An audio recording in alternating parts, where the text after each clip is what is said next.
Hello, everyone, and welcome to this Wednesday Wisdom.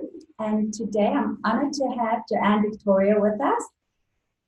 Joanne's going to share her wisdom on forgiveness to living a more, and the importance of forgiving to living a more fulfilling life, which of course allows us then to create our dreams. Hi, Joanne, and thank you for being with Hi. me.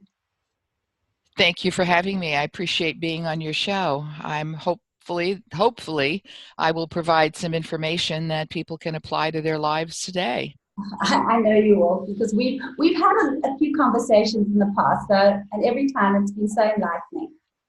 Thank you. I appreciate that. I enjoy talking to you and being a part of your world because it's Thank you. it's very enlightening and you treat people with such respect. So Thank you. that's important. Appreciate that So very much. Thank you.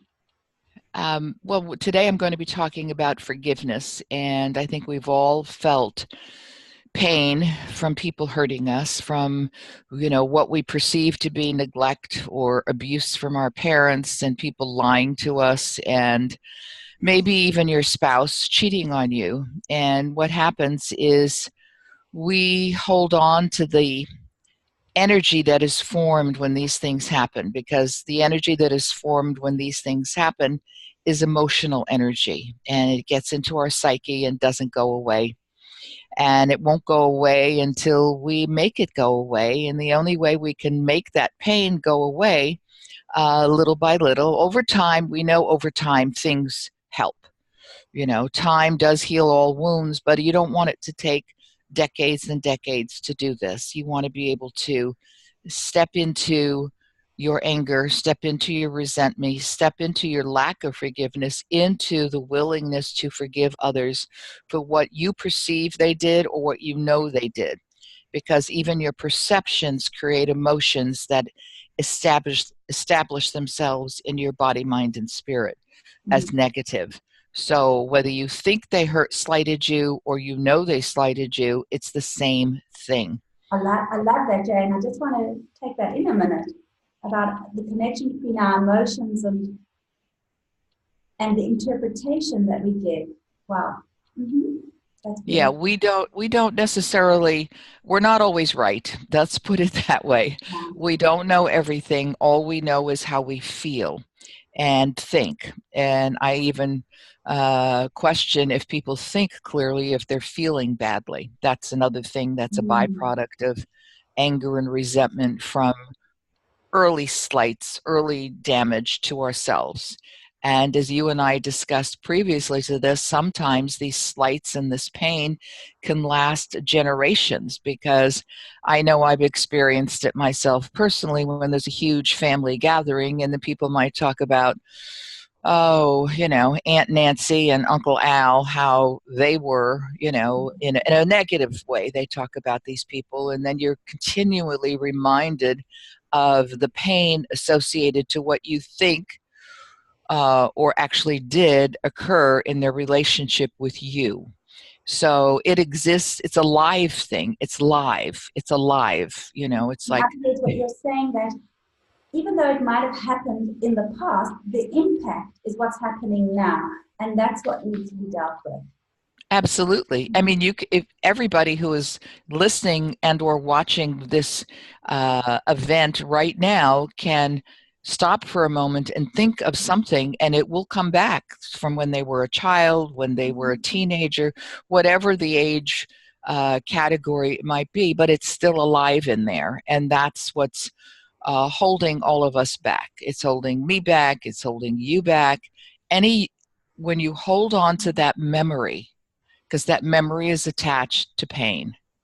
Now, I'm not saying that you have to forget what occurred, because I think remembering is the lesson as well as the pain, Right. because you can learn from, I learned from everything. I learned from our conversation prior to this event, and I'm learning right now as I'm speaking, because that's all we're capable of doing we're capable of two things: holding on to the past and or learning about ourselves. Right. And for us to learn more about how resentment and anger affects us. I mean, it can prevent us from having the relationships we want. It can prevent us from having the money that we want. It can prevent us from having all sorts of things. And it can also affects how we treat other people when we hold on to this resentment and anger. Because how we look at somebody else that, our minds may go, wait a minute, that reminds me of the time that Uncle George did ABC. Right. And, so we receive that information and then we're back to square one. We might as well be back to, 0 to 12 years of age when that incident occurred. Right. And we don't know that. It's not something we're taught. We're just told to, let it go, let it go. Well, letting it go is fine, but you also have to let go of the emotion that's strangling the incident that occurred, because what you've done is you've knitted it, you've sewn it into your psyche. It's hardened your heart. Part of your little infinitesimal part of your heart is hard as a rock there, and you want to open that up and make it squishy again. I know these are not professional words, but these are just words that I know can help you. Yes.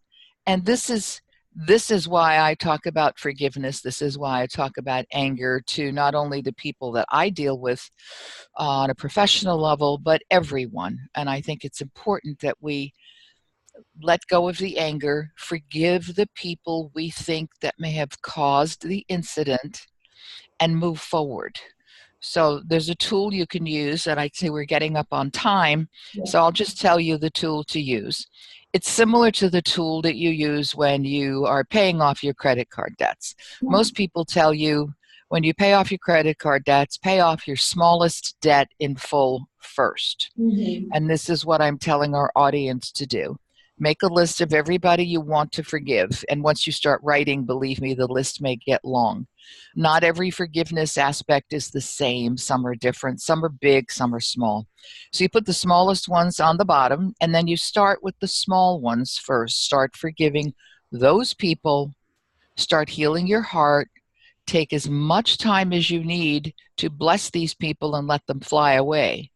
And then you move up the bottom of your list. So by the time you get to the top 10 or the top 20 difficult people to forgive, you already have had practice.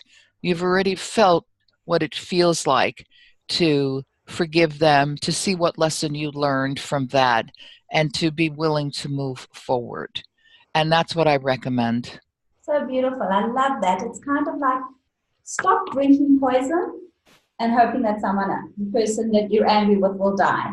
Yes. And that's what somebody brought up to me yesterday, that's what the anger and or lack of forgiveness relates to, is that. Right. Because anytime we hold on to something, we are hurting ourselves. Right.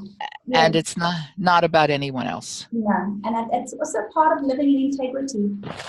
If there's a ring, and there's energy that's draining from you all the time because of this relationship that's hurting you, you just can't move forward.